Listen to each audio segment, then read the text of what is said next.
It is 6:35 a.m. Quad Cities at News Talk 1420 WOC with Dan and Dan. We are excited to welcome into the studio this morning the, I guess, technically junior senator from the state of Iowa, but also the freshman senator from the state of Iowa, Joni Ernst. How are you? I am great. Thank you. It's good to be here. Thanks for having me. Look it up, rocking and rolling this early in the morning. I asked you, are you normally up this hour? And you said, yeah, you get up even earlier. Yes, normally up by 4:30 every morning and into the Capitol.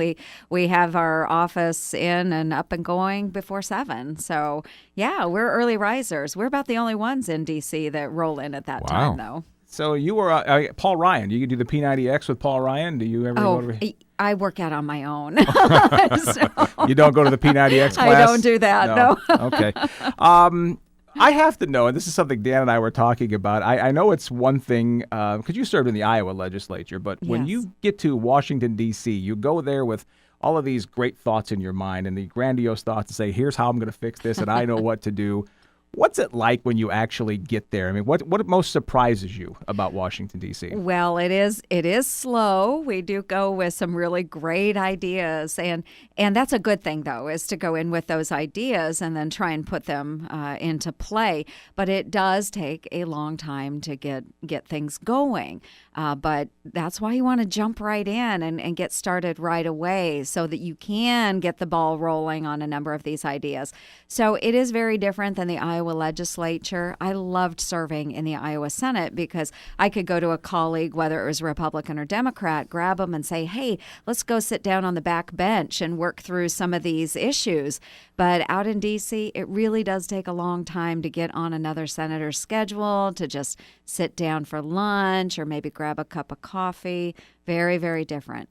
Now, you have been able to put some legislation forward, which apparently is still moving along the chain.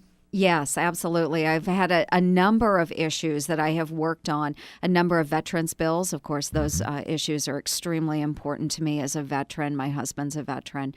We have a great veterans population throughout Iowa. So those bills do continue to move, and I've got a lot of cooperation there. I've done a number of different types of bills as well, focused on telehealth, rural health, which, again, very important to Iowa. I did have a WOTUS bill, a resolution of disapproval, which I actually floor managed on the floor of the Senate. It passed through the Senate, passed through the House earlier this year, but it was vetoed by the president. What does that mean when you floor manage something? I actually ran the bill on the floor of the Senate. So I'm one of the few freshman senators that has been able to run a bill this year. Is that the dividing time? Wonderful. You give this amount of time to this twisting person? arms? Yes. No, not so much twisting arms. We did have to visit. Of course, I visited with a number of my Democratic colleagues to gain their support, and that worked quite well. We did have a number of Democrats that supported that bill. But overall, it didn't make it past the president. We didn't have enough to override. But yes, it was a great honor to do that. Again, I've been able to floor manage bills, run those bills, gain support for those bills, and then sit on the floor of the Senate as the bill is being debated.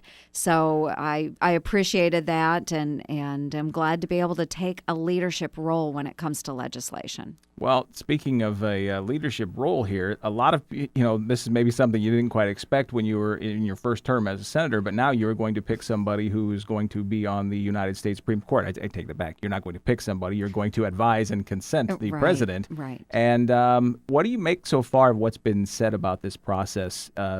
It immediately turned political, of course, and with the 5-4 court, that's going to happen.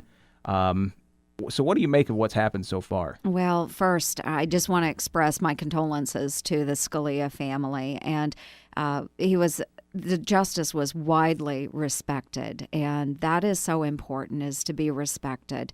And so after his passing, I know I was with a group of senators, representative from the House and others, and they were all sharing their Scalia stories. So first, my condolences.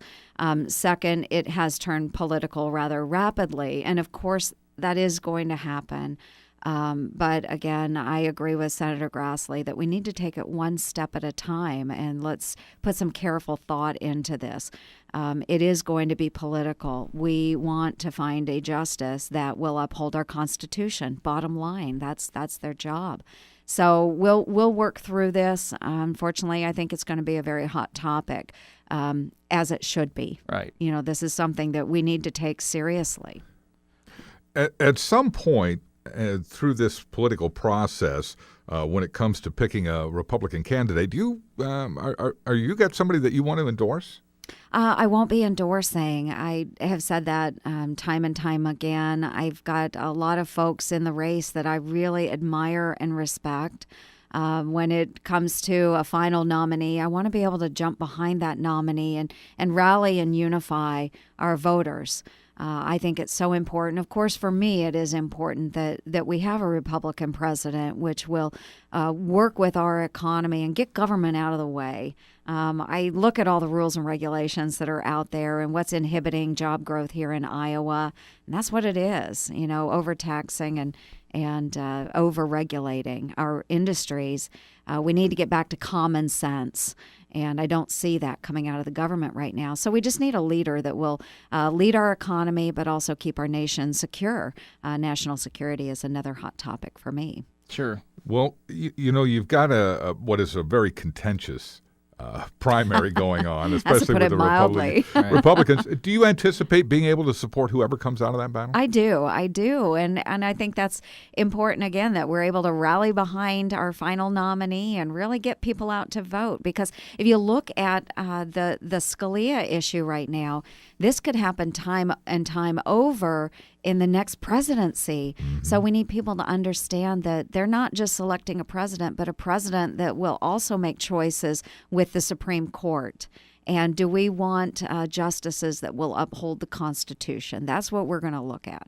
So you are here today because you're in the midst of your 99-county tour. Yes. Of Iowa. And how many have you done so far? What's the number? We hit 20 yesterday. So, yeah, we are breaking through the counties and visiting a lot of industries out there. We'll visit Alcoa today and just see what's going on there. They're a big employer in the area.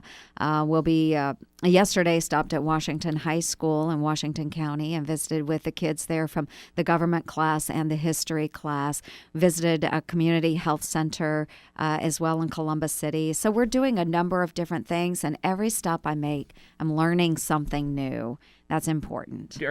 What are people telling you about their feelings of what's happening in Washington, D.C. right now? Because I'm sure people have no problem coming up to you and telling you what they frustration. Yeah. I had a town hall yesterday, and the level of frustration amongst those members was very high, and that's why you see such a contentious race, both Democrats and Republicans right now for the nomination for president. People are frustrated. They're frustrated with our government, and they really need an outlet to express that. The rules and regulations are just overwhelming, and that's normally number one. The number one topic that comes up here in Iowa. Second is what in the world are we doing in the world, literally in the world, mm-hmm. With the lack of leadership? What is our strategy for combating terrorists? How are we going to protect people here in the homeland? Those are big topics right now.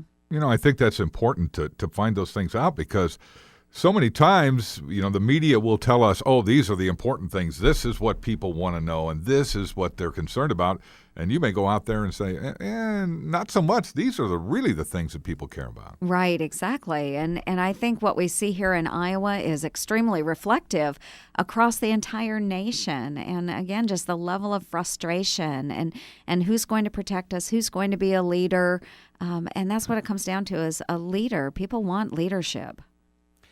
Well, we appreciate you providing that, and glad you're in Washington, D.C. representing us. And when do you head back? Monday. We will be on a state work period all week, and I'll be on the road again today and tomorrow. I will be back at home with my family on Saturday and Sunday, so I'll get a little bit of quality family time and then punch right back out on Monday back to D.C. That's got to be so difficult. Isn't it? It's tough. I have a daughter that's a junior in high school, and so when I'm home, we try and make it quality family time. Yeah, yep. Understand. Well, it was nice to meet you. Thank you so much for stopping Dan. by. You know what? Before I let you go, I have to ask this. Who came up, and I know you're probably tired of talking about the pig commercial, because I'm telling you, that to me was one of the most genius pieces of advertising, of political advertising, that I've ever seen. because, I mean, that got everybody talking about Right. you. And, they, and they got to learn whose idea was that? Well, the first debate, it really came out of a conversation that I had with just some of the folks that I knew and had trusted in the campaign. And we were talking about cutting pork. And so in that first debate, I just said, hey, I used to do that with my dad, back home, and the audience they loved that. They started laughing, and we thought, wow, this is something we can build on. It separated me from the rest. Let's put it like sure that. Did. I look back at political advertising. I love political advertising and watching how it changes over time, and I tell you, that to me is one of the most brilliant pieces of advertising well, thank ever. you. Yeah. Thank you. Kudos to my team. that, very great. Thank you so much. All right. Yeah, thanks so much for stopping by and spending some time with us. Yeah, we'll look my forward to doing pleasure. it again. We will do it again. Thank you. Got about very 70 much. counties left.